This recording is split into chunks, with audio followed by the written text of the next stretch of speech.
Oi gente, tudo bem com vocês? Eu tô aqui para gravar mais uma palavra e o tema dessa palavra é vou à igreja ou não vou? Em janeiro de 1850, teve um homem que ele precisou tomar essa decisão. Será que eu vou hoje ou será que eu não vou? E por que ele precisou tomar essa decisão?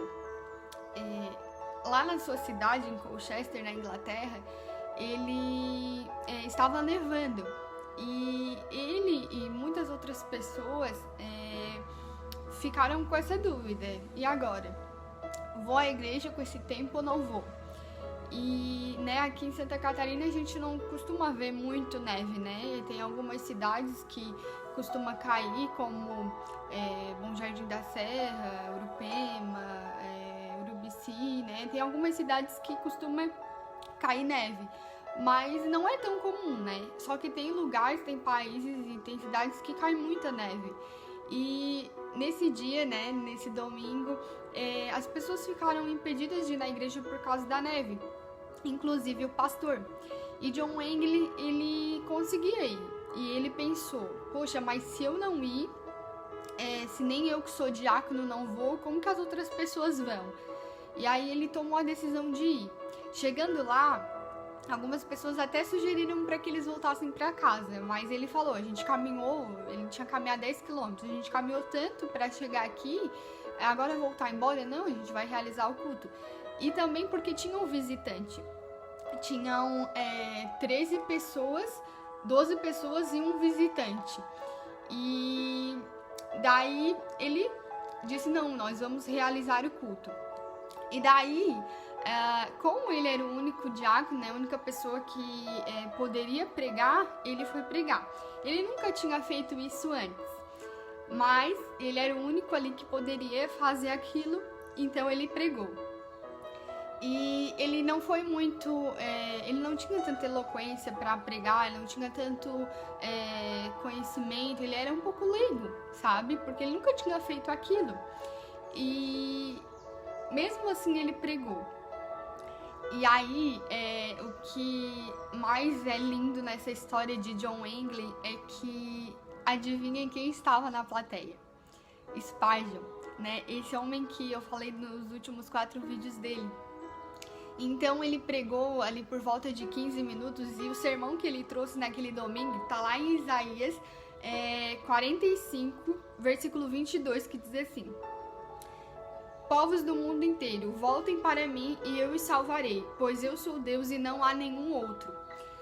E essa passagem convidava as pessoas a olhar para Jesus, né? Então, num determinado momento da pregação, ele olhou para Spurgeon, que estava sentado ali nas primeiras fileiras, e ele foi invadido por uma ousadia, né? Por uma convicção, por algo que não era da personalidade dele. Ele foi invadido por tamanha ousadia. Ele olhou para Spurgeon e ele disse: olhe para mim, e convictamente ele falou: olhe para Jesus. Jesus está dizendo: olhe para mim, olhe firmemente, jovem. E o que Spurgeon falou? Ele disse: eu olhei, e então a nuvem do meu coração se dissipou e as trevas foram embora. Naquele momento eu pude ver o sol. Eu olhei e contemplei o Filho de Deus na cruz, o túmulo vazio, e eu pude crer. Eu olhei e fui invadido por uma graça tal que me fez estremecer, e então eu não pude resistir. Eu queria falar de alguns aspectos disso. A primeira coisa que eu aprendo com a decisão de ir ou não ir na igreja de John Wesley é que muitas vezes eu e você, nós vamos precisar tomar decisões difíceis. Tipo assim, mesmo que as condições climáticas, né, no caso deles lá era neve, que muitos foram impedidos de ir no culto, por isso foram só 13 pessoas. Mas muitas vezes, quantas vezes a gente dá desculpa? Hoje eu não vou na igreja porque tá chovendo. Hoje eu não vou na igreja porque tem muito sol, eu quero ir pra praia para aproveitar. Hoje eu não vou na igreja porque eu quero ficar assistindo televisão. Hoje eu não vou na igreja porque eu tenho tanta coisa para fazer aqui dentro de casa. Eu tenho tanta coisa para ajeitar na minha casa. Ou às vezes acontece algum imprevisto, algum problema, assim, alguma briga de última hora, sabe? Hoje eu não vou na igreja porque eu briguei com meu marido, porque eu briguei com a minha esposa, porque os meus filhos me tiraram do sério. E muitas vezes eu e você inventamos inúmeras desculpas para não ir. Sabe, eu não tô falando de você não ir nesse tempo que a gente tá vivendo, né, com o coronavírus, de você não ir pra ficar em casa se resguardando. Por favor, não me interprete mal, né? Muitas vezes tem pessoas no grupo de risco e é prudente, né, ficar em casa nesse tempo. Mas eu tô falando de quando muitas vezes tá tudo bem, a gente não tem problema de saúde nenhum e muitas vezes a gente até inventa o problema de saúde. Ah, hoje eu não vou porque eu tô com uma dor de cabeça, sabe? Aquela dorzinha pouquinha, mas eu não vou por isso, ou porque eu tô com dor no estômago, ou porque eu tô com dor aqui, dor ali. E a gente inventa dores, inventa muitas vezes desculpas pra não ir.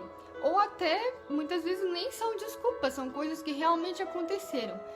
Mas por que eu tô falando tanto a respeito disso? Sabe, queridos, a gente aprende que Deus, ele está em todos os lugares. Talvez você diga, eu não vou porque Deus está aqui na minha casa também. Deus é onipresente, ele está em todos os lugares, então ele está aqui na minha casa. Eu posso assistir o culto online. Muitas vezes, né, agora nessa era dos cultos online, das lives, muitas vezes a gente se acomoda, sabe? E não que você não possa tirar um final de semana para descansar, para estar com a sua família, para viajar, para ir pra praia, para ir em algum lugar. Isso é saudável, todos nós precisamos de descanso, mas isso não pode ser contínuo e tirar a nossa prioridade, sabe? E ir à igreja, o que a gente faz quando a gente vai pra igreja? Nós vamos adorar aquele que nos deu vida, aquele que nos deu tudo por nós, aquele que morreu, que nos deu graça. Não é isso que nós fazemos? Então, quando essa prioridade não está bem convicta no meu coração, muitas vezes eu vou colocar outras prioridades, outras coisas, outros afazeres, entretenimentos no lugar disso. Isso é muito perigoso. Sabe por quê? Lá em Salmos 133, eu vou abrir e vou ler com você, porque é muito importante isso. Salmo 133 vai dizer que é ali que o Senhor ordena a bênção, sabe? A gente consegue buscar Deus nas nossas casas? Claro que nós conseguimos. Deus realmente está em todos os lugares, só que existem bênçãos a serem derramadas sobre a minha vida e sobre a sua vida, que a gente só vai receber estando em comunidade, estando reunidos. Eu vou ler duas passagens para você entender melhor. Salmo 133, a partir do versículo 1, diz assim: como é bom e como é agradável que o povo de Deus viva unido. Viva unido como se todos fossem irmãos. É como o azeite perfumado sobre a cabeça de Arão, que desce pelas suas barbas e pela gola do seu manto sacerdotal. É como o orvalho do monte Hermon, que cai sobre o monte Sião, pois é em Sião que o Senhor Deus dá a sua bênção, a sua vida para sempre. Então, o versículo 3 diz que é ali que o Senhor ordena a bênção. É quando estão reunidos.